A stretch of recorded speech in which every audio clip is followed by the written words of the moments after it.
I'm Dana Ferrant, and this is your Inner Dominatrix Power Pro tip for today. I have said this so many times in so many workshops, and it bears repeating because apparently there are still people doing this. What is it? Hanging on to other people's emotional crap, bullshit, and judgments. Yes, all of that.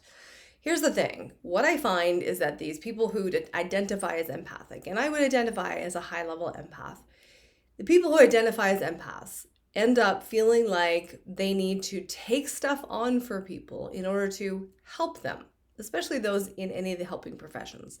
The thing is that it's actually a rather terrible idea, and here's why. Imagine that each of us, our lives are like jigsaw puzzles, and we each have our own jigsaw puzzle to put together. You're the only one that can put it together, which means you need to have all the pieces, which means that if somebody else is hanging on to pieces of your jigsaw puzzle, you can't finish it. Okay, so let's turn that around.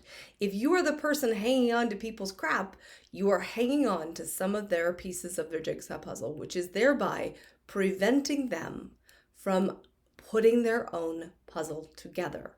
So you're actually being a mean, entitled, selfish bitch. There you go. Hard facts. Okay, hopefully that shakes it loose and allows you to start to get out of the habit of taking on other people's emotions, bullshit, and baggage so that you can be free to follow what works for you. All right, that's your Inner Dominatrix moment. I'm Dana Ferrant.